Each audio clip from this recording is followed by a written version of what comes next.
is challenging. He's still the wealthiest guy in the world. I think he's the wealthiest guy in the world, and investors to date have essentially allowed him to do whatever he wants and to do things that most CEOs, most entrepreneurs would never be able to essentially get away with.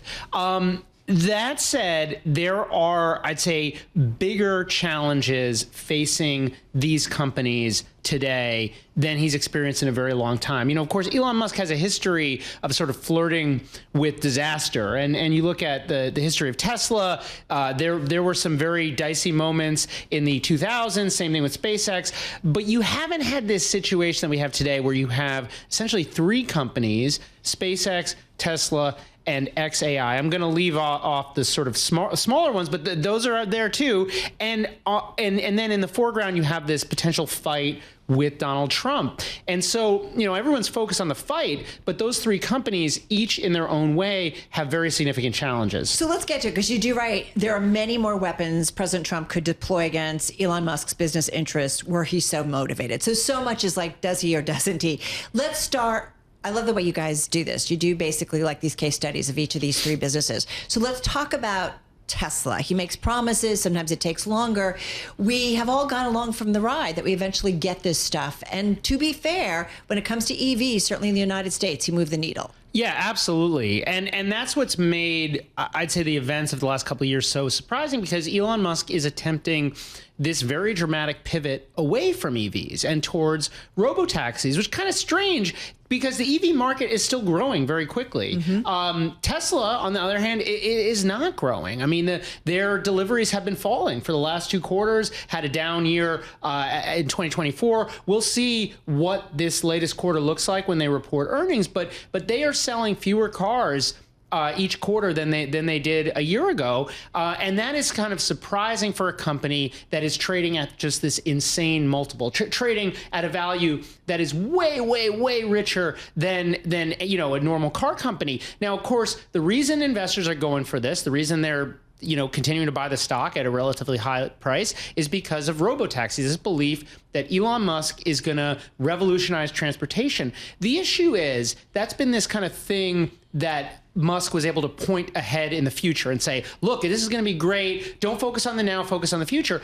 And now we have the now. Now we have some robo-taxis on roads, and it's really a very small number. It's something like 10 to 20 robo-taxis in a very small part of Austin. Meanwhile, you got Waymo, and we've talked about this before, but there is this obvious competitor, Waymo, which has way, way more robo-taxis in more markets and is not getting valued the way that Elon Musk, the way that Tesla is getting valued. So you do wonder, how long is it before investors start to look at that, and how many quarters of sort of declining deliveries, declining car sales are they really going to tolerate? These companies have sort of always, Elon Musk's companies have always kind of used one another and shared engineers at certain points. Now we're getting to a point, Max, where Elon wants more investment from one company to another company, specifically Tesla, to invest in XAI, which is a challenging thing to do because Tesla's a public company. XAI is not. Shareholders might not love this idea. Explain the sort of borders or lack thereof when it comes to this accounting. I mean, the thing is, from the point of view of Tesla investors, and I think this is true of most of the investors in most of Elon Musk's companies, they're not investing in a particular product. They're just investing in Elon Musk. And that's one of the reasons why, even when Musk does something that seems on its face a little bit foolish or crazy, for instance, the on again, off again purchase of X at a ridiculous, overvalued at the time, investors go along with because they just think, okay, Elon Musk wants this. He's a brilliant guy. And so you have this thing where the companies, although they are nominally independent, are sharing resources, sharing management, of course, not just Elon Musk, but other folks, sort of bouncing between them or doing work on the side. And now even you have XAI, which is desperately trying to raising money from Elon Musk's other companies. SpaceX, according to Elon Musk, putting $2 billion into XAI, and then Musk has said he's going to ask Tesla for money and a year ago he suggested the number would be $5 billion. So you're talking about significant amount of money. Tesla, of course, has a lot of cash at the moment. So it's not like it can't afford it. But you got to ask yourself, what is the rationale? Like, what's the business rationale if you're a Tesla investor to, move money from Tesla to X, especially when X and Tesla are sort of in competition. They're both AI companies. And so that's an issue. I mean, what I think it shows is that as much as these companies add up to this big empire, they're interlocking. And if one struggles, the others are going to struggle. If Tesla's value were to decline dramatically, that would hurt Elon Musk's empire in a big way, because Tesla shares are a big source of his wealth, a way he finances things. And beyond that, there's this aura of success that he has used to sort of promote himself and promote these companies. And as that has, I'd say, come into some question, I think that hurts some of these other companies. So he did post on X that he's back to working 7 days a week and sleeping in his office if my little kids are away.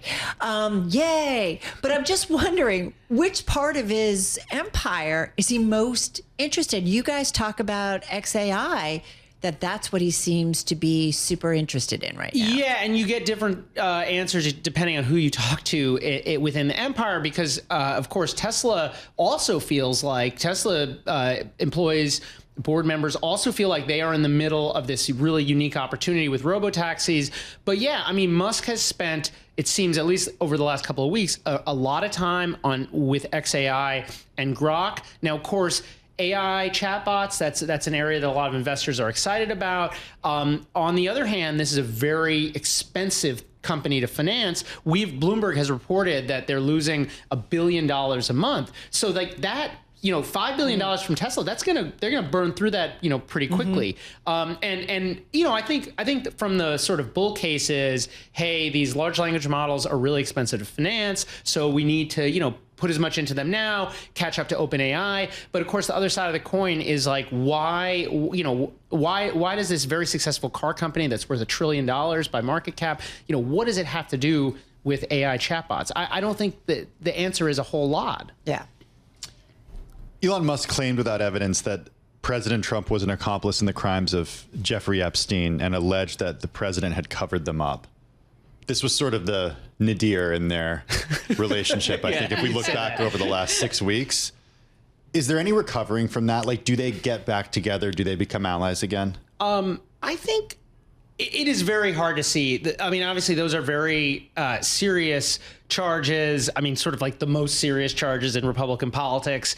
And it's led to a news cycle, right? That happened, as their feud was kicking off at the beginning of June. Now we're in, mid-late July, and Republicans are still talking about Epstein quite a lot.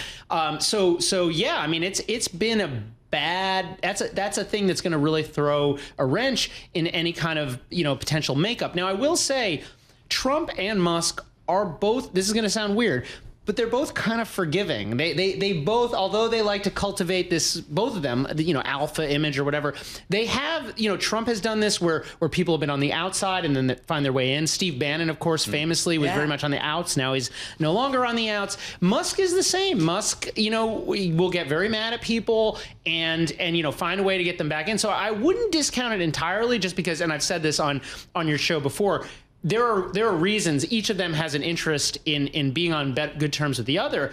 That said, I mean, it has seemed very difficult, and you're seeing now. We get into this in the story. There are lots of signs, if you're looking closely, for ways in which this relationship is hurting Elon Musk today. Now, I'm not just talking about Jared Isaacman, the person that Trump originally nominated to head NASA, the space agency, who is close to Elon Musk, who's out now.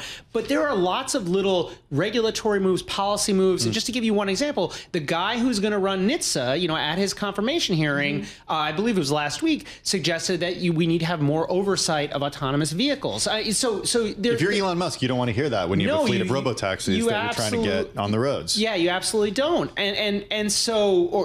Sean Duffy running NASA now, he was, according to at least some reporting from inside the White House, was one of the people who was really upset about DOGE. So you're seeing these little things that are potentially troubling if you're Elon Musk, and certainly cut against the sort of bull thesis around the time of the election, which was like, these guys are perfectly aligned. This is going to be amazing. I mean, that's what sent the stock up to its, crazy heights in mid-December. And it's fallen, I think last I looked, around 33% since then, as that argument has sort of fallen apart.